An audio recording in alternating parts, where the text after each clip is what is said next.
E nós vamos ter, como eu disse para você, uma manhã mais do que especial no dia de hoje, né? Nós vamos ter a presença, a ministração, né, da nossa querida missionária, não posso chamar assim, Laila? Não, professora, o que você prefere? Laila? Eu queria que venha para cá, Laila, nós queremos, né, quero apresentar você para o povo aqui. Deixa eu ver, acho que, qual que é o da Laila? Esse aqui? Isso aqui, vem cá, Laila. Isso. E, gente, essa daqui é a Laila, né? Ela vai estar compartilhando da palavra do Senhor, não é, ao seu coração.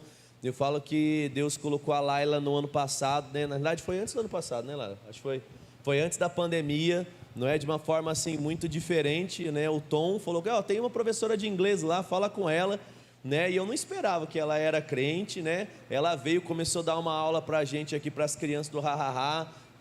Aí a pandemia chegou, a gente teve que parar, não é? E desde então ela tem dado aula de inglês para algumas pessoas aqui da igreja, né? Deu aula para o Juninho, deu aula para a Bel, né? E eu estou fazendo também aula lá, enrolando ela com os horários dela, né? Meu Deus. E a Laila tem muita coisa que ela quer compartilhar, então abra mesmo o seu coração, querido, para aquilo que Deus vai fazer. Mas antes da Laila pregar, eu queria orar por ela. Você pode estender suas mãos para cá? Amém? Pai, nós queremos te agradecer pela vida da Laila. E eu declaro mesmo, Pai, tudo aquilo que o Senhor planejou para ela acontecendo. Declaro, Pai, graça, favor, sabedoria vindo sobre ela. Declaro, Pai, que cada um dos teus sonhos vão se cumprir. Oro mesmo, Pai, para que todas as sementes que ela tem plantado até aqui na sua vida, declaro, Pai, o Senhor produzindo um crescimento, um tempo mesmo de colher coisas, e que muito mais o Senhor possa fazer através dela, que desde já, Pai, o Senhor possa honrar nessa disposição dela de servir, de estar aqui conosco. É por isso que nós abrimos nosso coração, para que o Senhor use a vida da Laila, Pai, para falar com a gente, em nome de Jesus, amém. Laila, fica à vontade, tá bom? Bom dia, muito feliz em estar aqui, muito especial para mim, amei o louvor, muito, muito especial, e eu vou pedir para quem estiver no slide colocar para mim, por favor, a primeira imagem. Bom, eu sou a Laila, tenho 23 anos, e hoje eu sou professora de inglês, como o Leandro falou, e no ano de 2018 eu fui para a Índia, mas vou falar um pouquinho antes disso, como foi até eu chegar para a Índia.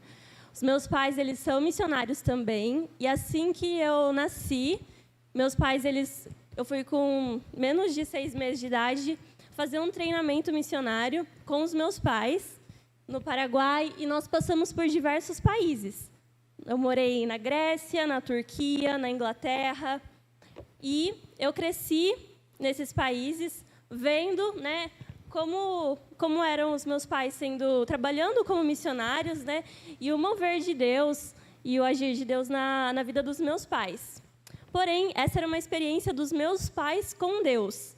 E eu sempre, depois que voltamos para o Brasil, eu sempre falei, Deus, eis-me aqui, eu estou aqui, mas eu não sabia realmente como isso era assim, uma experiência pessoal minha com Deus. Então, no ano de 2018, eu tive a oportunidade de ir para a Índia, porque nesse treinamento missionário que a minha família fez, nós conhecemos vários missionários, e cada missionário, eles foram enviados para diferentes países. Então, a minha família foi enviada para a Europa, mas outras famílias foram enviadas para a África, para a Índia. E uma dessas famílias que foram enviadas para a Índia, eles me falaram, Laila, eu tenho uma escola de línguas aqui, você não gostaria de vir estudar inglês, ajudar com as crianças, tem escolas, orfanatos que precisam de ajuda. Aí eu falei assim, nossa, que legal, fiquei super empolgada com a ideia. Aí eu fui lá na internet pesquisar, Índia. Aí eu olhei assim, eu falei assim, que horror, Deus, é para lá que o Senhor quer me enviar, que lugar horrível, não vou não. Beijo, tchau, não vou. Mas Deus foi falando ao meu coração, foi mudando, e aí um dia eu falei assim, tá bom, Deus, eu entendi que é para lá que o Senhor quer me enviar. E lá fui eu passar um ano na Índia. Então, eu vou falar para vocês e vocês me respondem. Eu vou dar a paz do Senhor para vocês em hindi. Então, eu vou falar, vocês falam a mesma coisa de volta para mim, tá bom? Jamasik. Muito bom, arrasaram. Muito bom, pode passar o slide.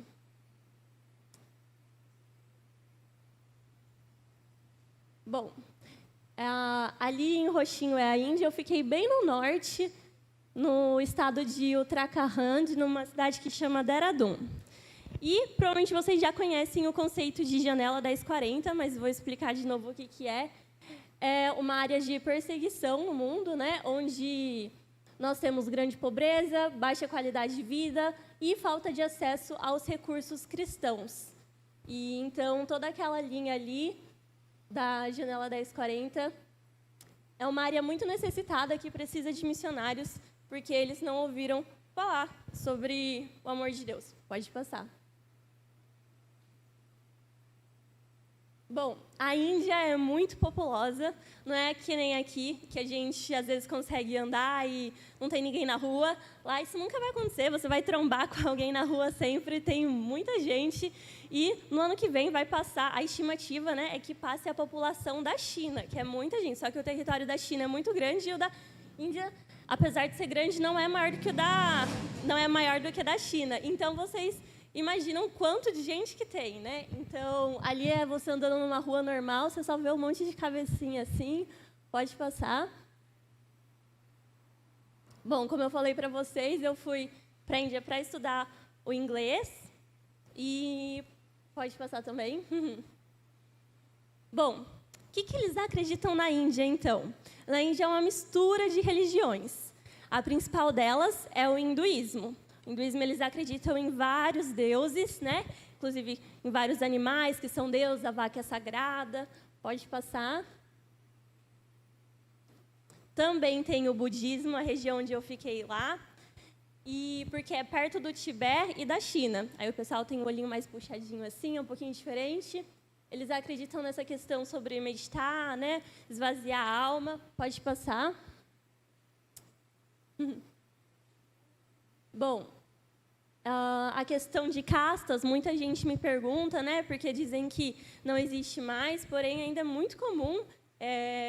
Eu conheci a minha vizinha, ela era de uma casta e a filha dela casou com um homem de uma outra casta, né? E aí ela negou a filha dela, ela não vê a filha dela há não sei quantos anos, porque eles eram de uma casta diferente. Então, isso é algo muito comum ainda na prática ali, pode passar também.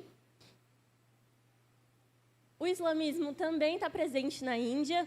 E o que acontece? Existe uma coisa que se chama sincretismo religioso. Quando você mistura várias religiões, isso é o sincretismo religioso. Então, às vezes, o islamismo, aí eles pegam coisas do hinduísmo, coisas do budismo, e existe muita magia negra sendo feita ali. Então, eu passava em algumas ruas, né, e aí a gente sentia assim, a opressão espiritual muito forte, às vezes até de forma física, né? Por exemplo, tinha ruas que eu passava, eu sentia como se alguém estivesse apertando o meu braço, né? E aí depois eu ficava sabendo, ali é uma rua muito comum, onde o pessoal faz trabalho, tem magia negra e tal. Às vezes a gente vê casos de mulheres que não podiam engravidar, elas fazem trabalho, depois elas acabam engravidando, assim. É uma coisa assim espiritualmente muito pesada, e porque onde não há luz, há trevas, né? E o inimigo, ele faz a festa. Então, essas pessoas são realmente muito carentes do amor de Cristo. Pode passar. Pode passar. Bom, vou falar um pouquinho sobre... Ok, o sikhismo também é uma outra religião, então você vê que tem um monte de religião lá. As pessoas acreditam em várias coisas diferentes.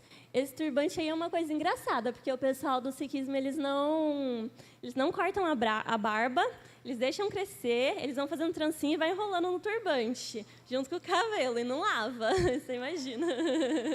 O cheiro também, eles não usam desodorante, pessoal, na Índia, porque eles acham que faz mal para a pele. Então, eu fui com uma amiga minha, a Karen, e às vezes ela estava na rua, né? Aí passava alguém muito fedido, ela fazia assim, não. Aí eu batia na falava assim, Karen, tenta disfarçar pelo menos, né? Pode passar. Bom, uma outra realidade muito triste, não sei se vocês já assistiram um filme que chama Quem Quer Ser um Milionário. Assistam, fala sobre a Índia, né? E é muito fiel, assim, com relação à realidade da Índia. É muito, muito parecido. As crianças na Índia, elas são parte de uma máfia. Muitas delas, né? Elas ficam ali espalhadas pedindo dinheiro, então elas vão chegar para vocês e vão pedir, ma'am, cana, please, porque cana é comida, só que, na verdade, elas aceitam comida também, mas elas querem dinheiro. E quando é criança, você sente dó, você dá dinheiro, as pessoas sentem dó, muitos turistas e tal.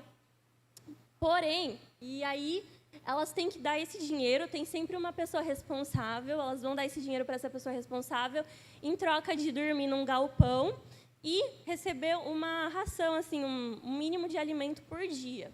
Então, elas trabalham assim, e o que acontece? É muito triste, porque depois que elas crescem, as pessoas param de sentir dó, porque já é adulto, já pensa, pode trabalhar. E aí, para continuar essa máfia, muitos deles, eles deixam as crianças, que agora são adolescentes, né, cegos, ou então quebram os joelhos, os cotovelos, assim, para virar como um deficiente mesmo e continuar essa máfia de receber dinheiro. Pode passar.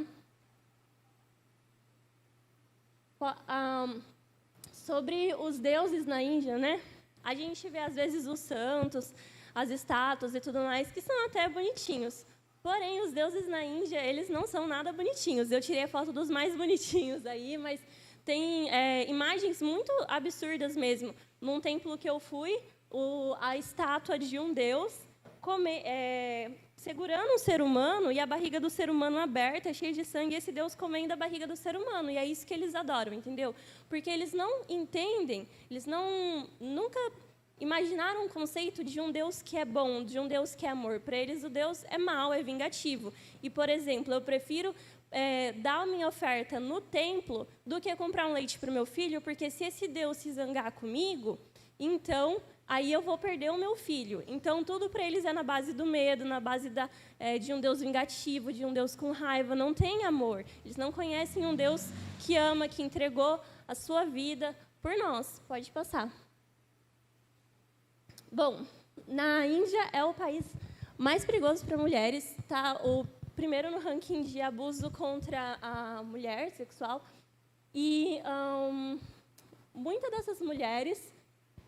Eu vou exemplificar para vocês no dia a dia o que acontece com as mulheres, né? Bom, essa é uma blusa de lã, na verdade eu mandei cortar porque ela vinha até aqui. As mulheres elas têm que usar bata mais comprida, não pode mostrar as pernas. Tem a vestimenta local, que mostrar a barriga não tem problema, mas mostrar as pernas não pode. É cultural, sabe? E aí, o que acontece? Por exemplo, eu estou ali jantando na minha casa, e aí o meu marido ele sempre vai jantar primeiro, os homens, na mesa, e eu vou ficar de pé do lado esperando, porque eu sou mulher. Depois que eles terminarem de jantar, aí eu posso jantar, e não na mesa, eu posso jantar sentada no chão. Então, para vocês verem como é a cultura, como funciona. E, assim, eu digo que Deus... eu vou explicar isso depois, mas em momento algum aconteceu algo assim comigo, e isso foi muito o cuidado e a mão de Deus, sabe? Porque como um país muito perigoso para a mulher e tal, e podia muita coisa ter acontecido comigo e nada aconteceu, Deus cuidou, sabe? Ele protegeu. Então, quando eu falo assim, que o que o reino exige, o reino provê, né? É um ditado comum. E isso não só financeiramente, mas em todos os detalhes. O Senhor, se Ele manda, Ele vai proteger você, Ele vai te cuidar, e você não precisa se preocupar. Pode passar. Bom, 80% da população é hinduísta, os outros 20% eles são essa mistura de religiões. Pode passar. Esse é um templo Sikh, como eu falei para vocês, que eles preferem ofertar para os templos do que para a própria família. Então, eles têm... Ali é um templo todo cheio de ouro e tudo mais, porém, as pessoas elas vivem na miséria. Pode passar. Bom, essa foi uma experiência que eu tive em Haridwar, que é uma das cidades sagradas. Na Índia, tem várias cidades que eles consideram sagradas, e Haridwar é uma delas. E, assim, não foi uma experiência que eu gostei muito, porque é uma cidade muito escura, muito sombria, assim, você sente o peso assim, no ar, a opressão espiritual. Não é um lugar que você sente paz, não é um lugar que você sente bem. Porém, a gente foi lá porque a gente queria ver a realidade, o que estava acontecendo naquele local. E existe uma cerimônia onde eles adoram o rio, porque o rio para eles é um deus através do pôr do sol. E acontece tanto de manhã quanto à tarde. E ali não dá para ver direito, mas é forrado de gente. Muita gente vai para o rio. E o rio ali a gente tinha que tirar o sapato, porque tem vários sacerdotes ao redor do rio. E aí, se eles estiverem com o sapato, eles acham que o rio é sagrado. Então, o sacerdote vem e te dá um leque na cabeça, se você estiver com o sapato. Aí eu já tenho o sapato assim para não levar um leque, né? Mostrando para o sacerdote. E aí, pode passar mais uma vez? Tá, eu vou continuar falando do... Depois vocês vão ver uma outra imagem sobre o rio, que durante essa cerimônia, eu vou pedir para passar mais uma, isso, pode ir passando, ali também no rio, isso, aqui. Durante essa cerimônia, vários sacerdotes, eles acendem as chamas, e quando eles batem os tambores, várias pessoas caem endemoniadas ao redor do rio. Pode voltar agora, então, para vocês entenderem o peso, assim, porque não há crentes nessa cidade, não há pessoas cristãs, né? Quando você pensa assim, nossa, mas será que não há nenhum cristão lá? Não há, gente. Aqui a gente vive numa região onde graças a Deus, a cada bairro que a gente vai tem uma igreja. Lá, além de não ter igrejas, né? Não há pessoas que conhecem o amor de Deus, por isso que não há cristãos ali. Então, antes da gente ir para essa cidade de Haridwar, naquela semana, aconteceram várias coisas, com vários missionários, porque eu acredito que o inimigo ele estava bem assim, enfurecido, porque ele não queria que luzes entrassem no ambiente de trevas. Então, durante aquela semana, por exemplo, de noite a gente ouvia barulhos, assim, aí na porta, aí ia abrir lá, não tinha ninguém. Ou então, estava dormindo, a coberta levantava, entendeu? Do nada. E aí, naquela semana, eu estava ficando assim, bem, meu Deus, o que está acontecendo, né? Porque nós sabemos que existe um mundo espiritual. E, assim, nesses países, isso é muito palpável, você consegue ver isso de forma muito nítida. E aí, eu estava, assim, sem conseguir dormir direito. E aí eu comentei isso para um amigo missionário e ele falou assim, Laila, você é filha de Deus, né? Eu falei, sou filha de Deus. O inimigo não pode tocar, o que a Bíblia diz? Que o inimigo não pode tocar, né, num fio de cabelo seu se Deus não permitir. Então, o que ele vai tentar fazer? Vai tentar te distrair do teu propósito. Qual que é o teu propósito aqui? Ajudar as crianças, estudar inglês, né? Levar a palavra de Deus. Então, mas se você não dorme à noite, você não consegue fazer isso no outro dia, né? Porque você está acabado. Eu falei assim, é verdade? Depois disso, que ele falou isso, foi como se virasse uma chavezinha, assim. Eu falei assim, realmente, o inimigo ele não pode tocar em mim, ele vai tentar me distrair. Na mesma noite, aconteceu toda aquela algazarra de novo, aí eu orei, aí eu falei assim, quer saber? Ele falou, pode fazer o barulho que for, pode levantar a coberta que for, porque eu não vou me deixar abater por isso, entendeu? O Senhor, Ele cuida de mim. Nunca mais depois disso. Aconteceram algumas outras coisas, mas assim, nunca mais eu fui dominada pelo medo, nunca mais o inimigo teve poder assim de tirar uma noite de sono minha. Amém? Porque nós somos filhos de Deus e o Senhor, Ele cuida de nós. Bom, pode voltar mais uma? Eu acho que eu tinha pulado uma. Isso. Ali que eu falei da comunidade tibetana, ali no norte. Pessoal dos olhinhos fechados. Agora pode voltar. Para frente, perdão. Ops, não. Aqui das meninas. Isso. Bom, hoje em dia é proibido na Índia, quando você está grávida, você fazer ultrassom. Por quê? Porque antigamente, quando você tinha filha e menina, no ultrassom, eles faziam aborto quando sabiam que era menina. Porque a mulher, como eu já expliquei para vocês, ela não tem muito valor na cultura ali, na maioria das culturas ocidentais. Então, o que acontece? Eles faziam aborto porque, para eles, a mulher ela não pode trabalhar. Geralmente, as que são as famílias mais liberais, elas estudam ou viram enfermeiras ou professoras. Mas geralmente, as mulheres, elas vão casar e, além dela casar, ainda tem que ser pago o dote para elas. Então, a família tem muito gasto, muita despesa, e depois a mulher não cuida da família. Quem cuida da família é o homem. Então, para eles não era vantagem nenhuma ter mulher. Então, o que acontece é que tinha muito aborto de meninas, e aí foi proibido na Índia. Só que agora é pior, porque quando nasce uma menina, eles largam nos rios ou nas estradas, tentam vender para estrangeiro, ou mata sufocado, entendeu? Então, é uma realidade, assim, muito triste mesmo. Tem um ditado indiano que diz assim, ó, que criar uma menina é como regar no jardim do vizinho, porque você não está nem fazendo algo que vai dar retorno para você, você está fazendo algo para o outro. E falando em dote, em casamento, é uma coisa muito complicada. Lá, eles têm todo... É como se fossem... Ninguém casa por amor lá. É por casamento arranjado. Então, eles têm várias pilhas de currículos, né, que eles mandam para as famílias. Se a casta bate, se não bate. Aí, se bateu, aí vai lá ver se o sacerdote diz que combina com as estrelas. Se não combinar, tchau. Aí, então, mó rolê para casar. E aí, o que acontece? Aí, tá, deu certo, escolheu lá um currículo, aí você tem 1 hora para jantar com a pessoa e a sua família vai estar na mesa do lado, para você conversar com a pessoa e ver se você gosta. Se gostou, casou. Se não gostou, tchau. Próximo da lista. Bom, mas lá eles têm muita gente, então dá para fazer isso. Pode passar. Bom, como eu falei para vocês, além de estudar inglês, eu também ajudei como professora. E na escola lá, tanto na escola como na igreja.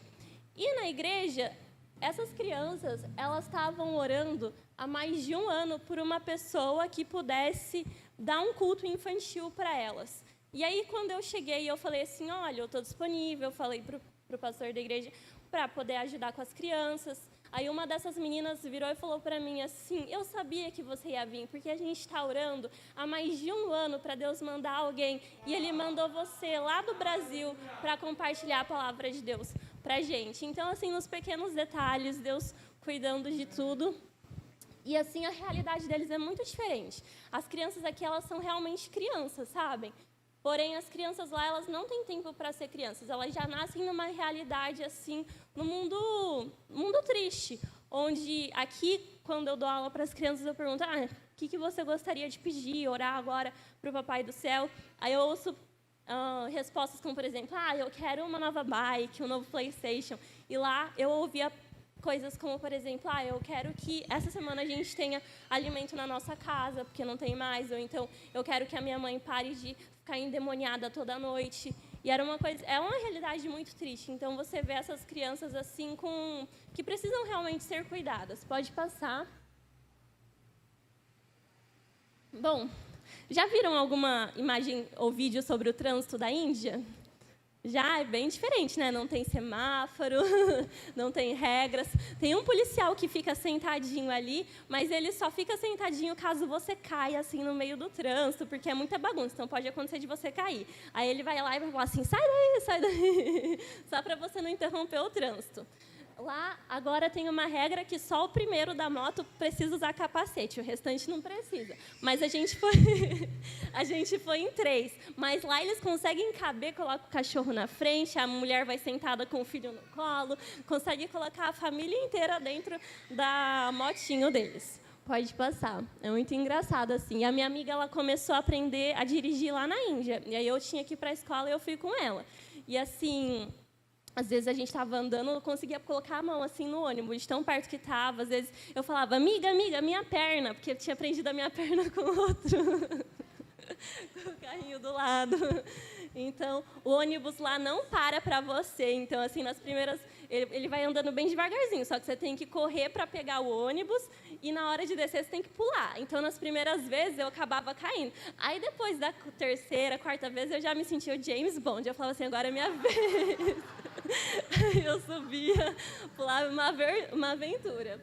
Bom, pode passar. Fora as vacas, né, no meio do trânsito. Porque, assim, as vacas são consideradas sagradas. Então, além de não poder comer carne, então, 1 ano comendo ali só o frango, né? Porque, coitada, a galinha não vale nada nem na Índia. Então, com a base do frango e da batata, 1 ano.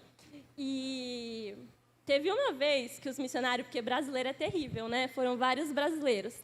Os brasileiros, como a gente morava bem no norte, eles conheceram um muçulmano, e muçulmano come carne, né?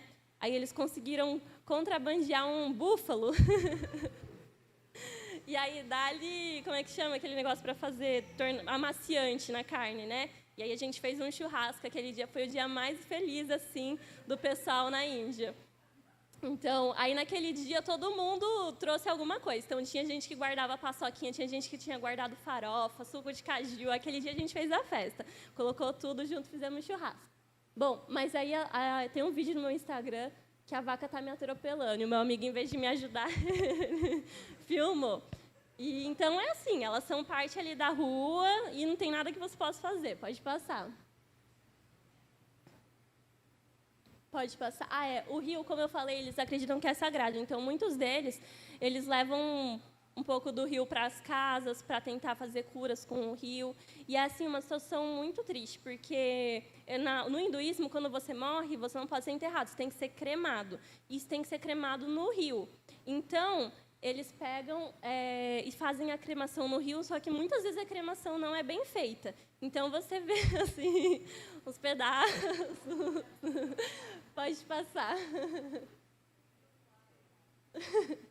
Bom, mas vamos lá. Quando eu estava na Índia, como eu falei para vocês, cresci dentro de um lar cristão, porém eu sempre vi o relacionamento dos meus pais com Deus. Sempre acreditei no Senhor, porque eu sempre vi o Senhor fazendo milagres, trazendo provisão, né, nesse ambiente de missões. Porém, é diferente quando você tem a sua experiência com Deus. E nesse período, eu fui morar eu morei 6 meses com uma família indiana, porque eu queria ter esse negócio de saber como os indianos vivem, o que eles comem e tudo mais. E aí, eu fui morar junto com a Karen, que é essa minha amiga mineira, e eu aprendi muito com ela, porque a Karen, ela tinha uma vida com Cristo diferente. Eu via essa menina todo dia de manhã, acordando para fazer o devocional dela, subir as escadas. E ela era meio do fogo, então eu ouvia ela de vez em quando, lá em cima. Só que assim, não era só isso, sabe? Eu via as atitudes dela no dia a dia, como ela se importava, como o modo como ela agia, assim, a preocupação dela, o coração dela realmente estava em mostrar ao Senhor. Eu falei assim, nossa, que diferente, porque uma coisa é você ver os seus pais, né? Outra coisa é você ver alguém da sua idade tendo esse relacionamento, essa intimidade com Deus. Eu falei assim, caramba, eu quero isso para mim, eu quero isso para minha vida. E a Karen, ela me discipulou, e através dela, né, que eu consegui entender o que é um relacionamento mais próximo com Cristo, né? A importância de todo dia ali ter o seu devocional, porque, né, é isso que realmente faz nosso tempo com Deus, é a leitura da Bíblia, é a oração. Dessas coisas nós não podemos abrir mão, são isso que faz a nossa vida espiritual, é isso que nos faz crescer, é isso que nos faz firme, é isso que vai nos manter ali com o Senhor, a nossa fé. É a leitura da Bíblia e a oração todo dia, isso é mais importante do que qualquer outra coisa. Bem, pode passar. Essa foi a família que eu morei. Eles têm mais 2 filhos que não estavam aí, mais 2 filhos mais velhos. As famílias são bem grandes. O pai é nepalês, ele fugiu da Índia, ele fugiu do Nepal quando ele se converteu, porque a família dele queria matar ele, porque nesses países, quando você nega a sua religião, é como se você estivesse negando a sua família, a sua cultura. Então, aí ele fugiu, aí ele veio para o norte da Índia, e aí ele conheceu a Didi, que ela é a Sony, e casou com ela, tiveram 4 filhos, ele é pastor da igreja que eu estava. Pode passar. Bom, alimentação, uma coisa muito complicada. Assim que eu cheguei, eles me ofereceram leite com pimenta. É um tal do chai lá, só que o chai aqui é diferente, o chai lá tem bastante pimenta. Hoje meu paladar morreu, se você me der uma pimenta eu consigo comer tranquilamente. Mas no começo foi difícil, né? E assim, a gente está indo numa outra cultura. Então, não tem como eu falar assim, nossa, eu quero comer arroz, feijão e salada todo dia. Não tem essa história. Estou lá, eu tenho que respeitar a cultura deles. Então, o que eles comem é o que eu vou comer também. E eles comem muita pimenta. Então, no começo, a Sony perguntava, como é que está a comida? Eu chorando, assim, o nariz vermelho, tudo vermelho. Muito bom, muito bom. Mas aí, no começo, vai até você acostumar, né? Mas dá tudo certo. E é muito triste porque, assim, o que eles comem geralmente? A tal da chapati, que é o pão sem fermento, e o dal, que é aquele molho que são lentilhas. O arroz de vez em quando e vegetais de vez em quando. É que eu fui na casa de uma amiga e ela sabia que eu era estrangeira, ela preparou um prato bem cheio, bem bonito, diferente. Porém, tem muita subnutrição na Índia. Eles são muito pobres, é tudo com muito óleo, muito gorduroso. É só o pãozinho sem fermento, eles compram a farinha e o óleo para fazer o pãozinho. O pão só precisa de água e farinha. E se tiver manteiga. Então, é isso que eles comem. E o dal, que é a lentilha no molho ali, com óleo também. Isso, assim, não te dá vitaminas, energias necessárias que você precisa, as vitaminas necessárias que você precisa para ter energia durante o dia. Então, eles ainda ficam com fome. Aí você pergunta, por que a pimenta? Quando você come a pimenta, dá a sensação de saciedade, que você já está cheio. Então, você não precisa comer mais, porque a pimenta parece que você já está cheio, mesmo você não estando tão cheio. Por isso que eles colocam tanta pimenta assim. Fora que a má higiene é danada lá. Falei para vocês, eles não são muito limpinhos, né? Eu acredito no Deus da organização. Tem um versículo que fala, né? Limpa o teu acampamento, porque o Senhor passa no meio de vós. Então, onde há luz, onde há Cristo, as coisas são mais organizadas, né? O Senhor, ele é o cosmos, ele é a organização. E onde não há muita sujeira, há muita... As coisas ruins vão acontecendo, né? Então, o que acontece? Isso reflete na cultura. Por exemplo, na hora que eles vão preparar a alimentação, eu falo assim, ó, eu tenho 6 graus de miopia. Porque eu falo, quando a gente... Se você olha para a mão de quem está preparando o teu alimento, você não come. Então, tiramos... Amém, Senhor. E vai. Eles, ainda mais no meio da rua, assim, eles te entregam a comida no jornal, a mão cheia de sujeira, que eles não limpam realmente. Não existe papel higiênico na Índia, é muito caro, é coisa tipo de R$50 um papel higiênico, eles não produzem, muito caro. Então, né, aquele negócio, cumprimento com uma mão, a outra limpa, né? E aí é complicado. Mas, assim, ó, Deus foi tão bom. Gente, eu não passei mal. Eu falo assim que coronavírus eu não pego, porque se eu não peguei nada lá, aqui eu não pego. Mas, enfim, foi realmente Deus cuidando. A água lá tem um sabor diferente, um sabor mais com gosto de ferro. Pode passar. Estou ali no tempo. Oh, meu Deus. Bom, como eu falei para vocês sobre essa questão do cuidado de Deus com a gente. No primeiro dia que eu cheguei na Índia, era por um táxi pegar eu e mais 2 amigas brasileiras. E esse táxi do hotel não foi, tivemos que chamar um outro táxi. E aí, a gente pegou um outro táxi que a gente não conhecia quem era, o cara levou a gente tipo para um deserto, assim, e falou assim, ó, se vocês não pagarem o tanto que eu quero, eu vou deixar vocês aqui.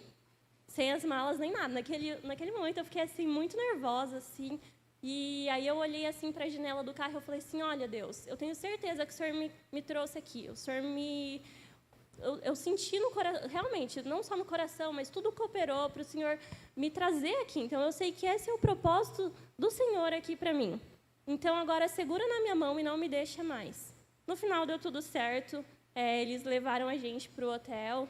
Pagamos um pouquinho mais caro, mas não aquele preço grande assim. E durante esse 1 ano, como eu falei, um lugar cheio de perigos, você podia ter pegado infecção, várias coisas. Nada aconteceu. Olha eu aqui, de boa, contando para vocês. Cuidado do Senhor. Por quê? Porque é o propósito de Deus na sua vida. Qual que é o melhor lugar para você estar? É no centro da vontade de Deus. Naquele período da minha vida, aquele era a vontade de Deus para mim. Então, fala assim, ó, se Deus te quer na Disney, vai ser o melhor momento da sua vida. Se Deus te quer na França, vai ser o melhor momento da sua vida. Se Deus não te quer na França e você vai, não vá, porque não vai ser bom. Qualquer lugar que você acha que vai ser incrível e Deus não te chamou para ir e que você não sabe, se você sabe que aquele não é o propósito de Deus para você, não vá. Porém, até o pior lugar, né? Existem vários lugares horríveis, mas até um lugar considerado ruim, como a Índia. Se Deus te quer lá, para mim, foi o melhor momento da minha vida, porque Deus me queria lá. Então, qual é o propósito de Deus para a sua vida? Como saber se você está no centro da vontade de Deus? A Bíblia, oração, leitura, o seu devocional, relacionamento com Deus. Deus vai te guiar.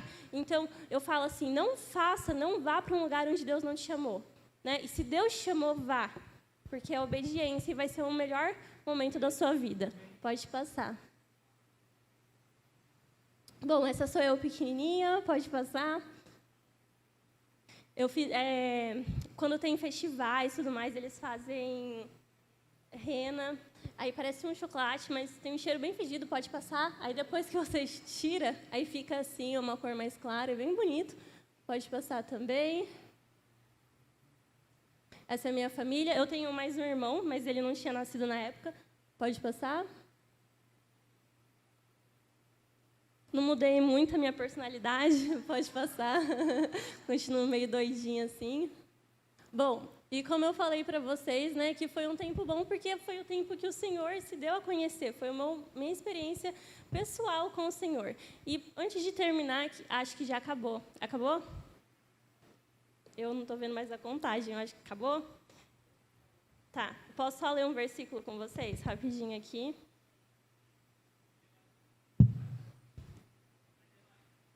Tem o quê? Mais foto? Não tem problema. À noite, ó, dá para vir à noite de novo. É brincadeira. Mas eu quero ler rapidinho um versículo para vocês em Mateus 24, 14.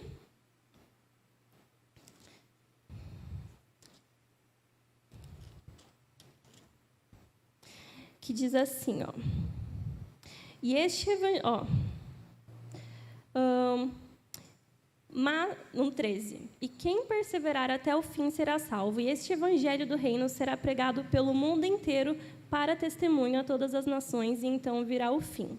Então, quando nós fazemos missões, nós falamos Maranata, vem Senhor Jesus. Então, nós estamos clamando a volta do Senhor Jesus quando nós chamamos a Deus. Em Isaías 6:8, deixa eu abrir aqui mais fácil.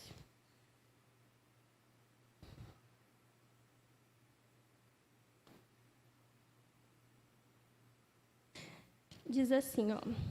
Depois disso, ouvi a voz do Senhor que dizia: A quem enviarei? E quem há de ir por nós? Então disse: Eis-me aqui, envia-me a mim. Era quando Isaías estava tendo a visão dos céus abertos, e ele falou, né? Envia-me a mim, porque nós precisamos de trabalhadores, de missionários, de pessoas que queiram ir para o reino. Né? Nós temos em 1 Coríntios 12:15 que fala que nós somos um corpo. E um corpo, o corpo de Cristo. Todas as partes do corpo são importantes. Quem vai, quem fica para sustentar em oração, quem ajuda em oferta. A missão, como o pastor Leandro falou, é de todos nós. Qual é a sua parte na missão? Você entende isso claramente? Então, realmente, Deus me chamou para interceder, Deus me chamou para contribuir. Não, Deus me chamou para que eu vá. Então, a gente não faz missões porque o nosso amigo está indo. Porque no dia que nosso amigo desanimar, nós não vamos querer estar mais lá. Não fazemos amor nem mesmo por amor às almas. Porque no dia que essas almas nos decepcionarem, nós vamos querer voltar. Nós fazemos missões por obediência. Porque, como o pastor Leandro falou, né? Ide por todo mundo e pregai o evangelho. Então, se você... Já acabei, pode vir, pastor Leandro. Mas se você sente, assim... de alguma forma, ser mais ativo no reino, na forma missionária, tanto com missões transculturais indo, ou orando de uma forma mais específica, contribuindo, fala comigo no final do culto, que eu quero orar pela sua vida, te abençoar, e se você tem chamado de missões transculturais, te encaminhar também e conversar mais com você, tá bom? Então, muito obrigado, gente, por me ouvirem, e foi um prazer estar aqui. Amém.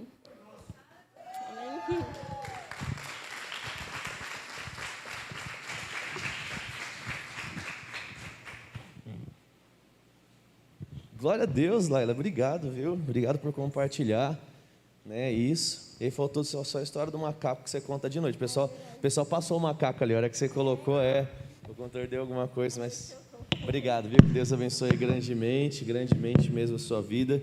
Gente, que alegria, não é verdade? A gente vê que existe uma necessidade, existem pessoas que se importam, né? Talvez você pode falar assim, pastor, eu não me vejo indo lá e vendo os pedaços de corpos no Rio Ganges, né?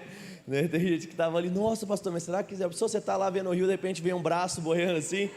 né? Talvez você não se veja lá, querido, mas isso não te torna alguém aquém dessa responsabilidade, né? A gente, quando fala sobre missões, nós falamos de pessoas que vão mesmo lá colocar a vida, né, em função disso, mas nós, como cristãos, podemos sempre orar, contribuir, nós podemos incentivar pessoas, né? Então, cada um fazendo a sua parte, tendo esse sentimento de corpo, querido, nós vamos ganhar vidas, né? Todos os dias, pessoas estão ali morrendo, acreditando lá no elefantinho, na vaca, né, no rato, acreditando lá nos deuses, como a Laila falou, doido da vida, está comendo o interior das pessoas lá, e o pessoal está, olha que coisa linda, né? Aquele negócio totalmente enganado, né? E a gente sabe que hoje é difícil às vezes a gente ter uma compreensão da grandeza e da necessidade dessas coisas, porque no Brasil é tudo muito fácil, né? A gente hoje tem aí umas minorias tentando se levantar, mas a gente sabe que, né, só o povo de Deus bater o pé que a galera vai sair correndo. Minorias são fracas demais, né, em tudo quanto aquilo que defendem, teorias e tudo mais.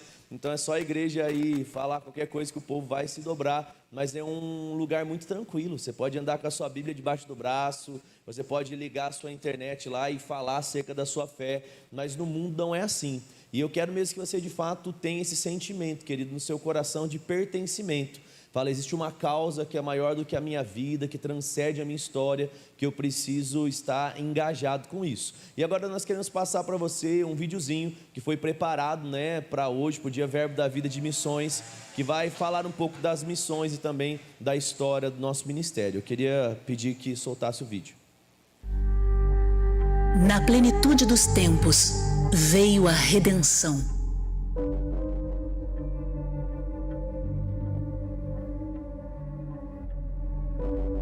Porque Deus amou tanto o mundo que deu o seu Filho, seu único Filho. Ele viveu entre nós, realizou grandes obras, fez milagres nunca antes vistos e morreu para salvar a humanidade, cumprindo as profecias. Antes de ir, nos deixou uma missão.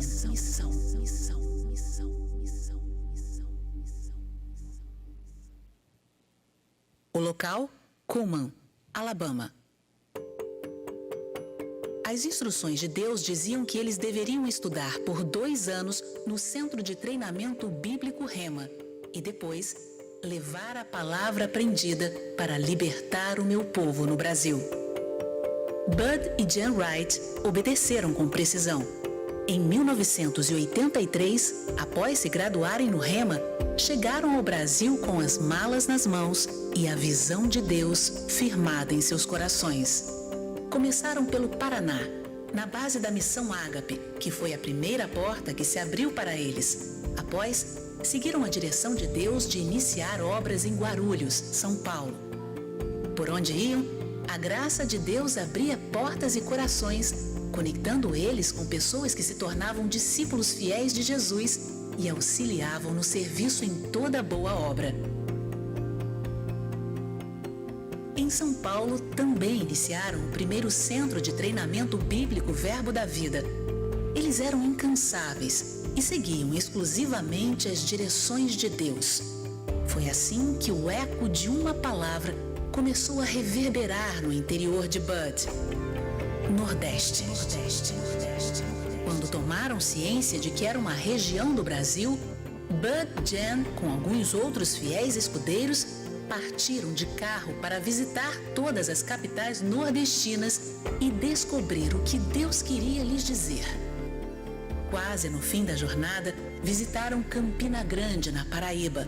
Ali uma convicção saltou no coração dos dois. Este era o local onde deveria nascer a próxima obra Verbo da Vida. Em 1992, chegaram à cidade. Viajaram do Sudeste brasileiro ao Nordeste com todos os seus pertences em uma Kombi. Começaram a pregar a palavra na escolinha Crianças do Brasil, que em pouco tempo já estava com a sala lotada. A primeira igreja Verbo da Vida em Campina Grande foi aberta e no primeiro culto, o prédio também esgotou sua lotação máxima. A obra em Campina Grande não parava de crescer. se tornando com o tempo a sede das igrejas Verbo da Vida e do Centro de Treinamento Bíblico Rema. Anos depois, também nasceu o Ministério Verbo da Vida para coordenar todo o trabalho que se espalhava e crescia nesta nação. Desde então, não paramos de expandir.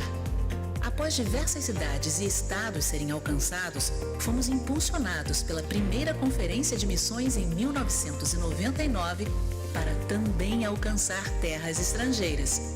Em 2001, um grupo que esteve na conferência realizou a primeira viagem missionária. Os irmãos fervorosos passaram alguns dias na Bolívia.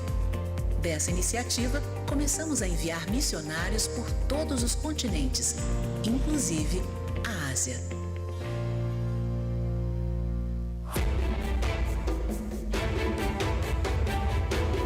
Japão. Esta foi a primeira nação do grande continente asiático a ser impactada pelos nossos missionários Jussier, Joanice, Josué e Caleb. Há mais de 10 anos no país, eles já iniciaram 2 igrejas Verbo da Vida, um centro de treinamento bíblico Rema e também uma escola bíblica Verbo da Vida. Josué e Caleb, que cresceram imersos na cultura e idioma locais, se tornaram cada dia mais preparados para também tomar posse da terra prometida. A próxima missionária enviada à Ásia chegou ao Camboja com a intrepidez necessária para enfrentar uma cultura tão entregue a outros supostos deuses. Ali, ela tem auxiliado instituições que tratam de crianças em contextos de vulnerabilidade social. Muitas dessas são vendidas para o tráfico humano e prostituição. Outras, embora as famílias tenham o desejo de mantê-las, passam por situações extremamente precárias, de fome e escassez. Jussara abraçou estes pequeninos como seus, com o amor de Deus. Jefter Ferreira já amava o Japão, estudava o idioma e se preparava para ser missionário desde sua adolescência. Em 2011, passou um ano na nação, estudando em uma das melhores instituições através de uma bolsa escolar.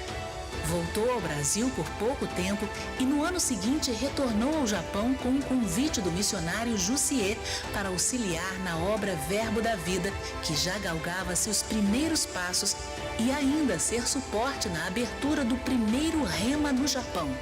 Atualmente casado com Gabriela Kashiwakura, ele está pastoreando a Igreja Verbo da Vida, que iniciou em Tóquio e já completou seu primeiro ano. Além destes, também chegamos aos países de acesso criativo no Oriente Médio, península localizada no continente asiático.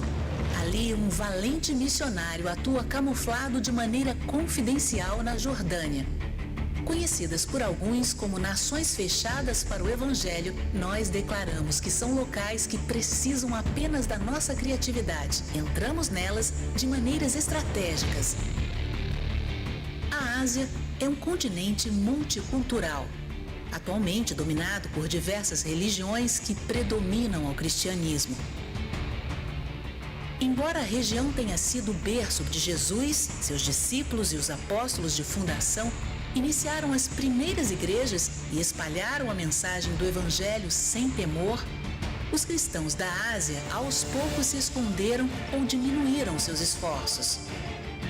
Os que mantinham suas chamas acesas partiram em missões para alcançar outras nações. Já os que ficaram falharam em pregar a mensagem do Evangelho ano após ano, geração após geração.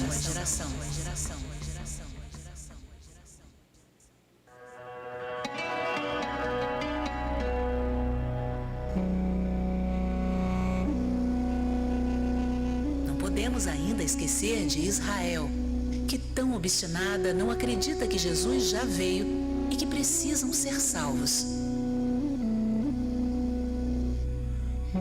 Os judeus também precisam ser convencidos que Jesus Cristo já veio, morreu e ressuscitou por nós. Lembramos sempre que em 2009, o apóstolo Bud Wright recebeu uma nova direção do Senhor. o verbo da vida vai para todas as nações. Estamos indo. Chegamos em mais de 20 países. Estamos em 4 continentes. Onde houver um membro de uma igreja Verbo da Vida ou um missionário pregando a palavra de Deus, curando, libertando e salvando vidas, ali está acesa a chama desse legado divino comissionado por Jesus. Ide e pregai. Nossa história começou com missionários que deixaram suas terras para alcançar o Brasil e terminará da mesma forma. É por isso que todos os anos, no Dia Verbo da Vida de Missões, repetimos o mesmo enredo. A visão de Deus para nós no passado é a mesma que continua a guiar o nosso presente e futuro. Só descansaremos quando a missão estiver cumprida, até que Ele volte para nos buscar, ou até que, como fez o nosso querido apóstolo Bud Wright em 2013, até que possamos descansar com o Senhor. Com o nosso propósito cumprido, nossa carreira completa, nossa fé preservada e a próxima geração preparada para dar continuidade ao legado, com suas luzes acesas, acendendo a outras. Seja Jesus onde você estiver. Pregue a mensagem do Evangelho por onde você for. Ame vidas em todos os momentos do seu dia. E hoje, reacenda a luz do grande continente.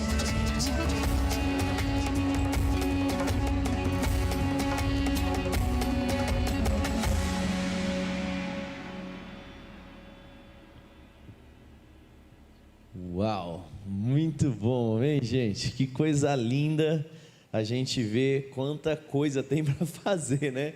Não sei se você tem esse senso de responsabilidade subindo no seu coração, mas quando eu olho, eu falo, o mundo é maior do que a gente pensa, não é?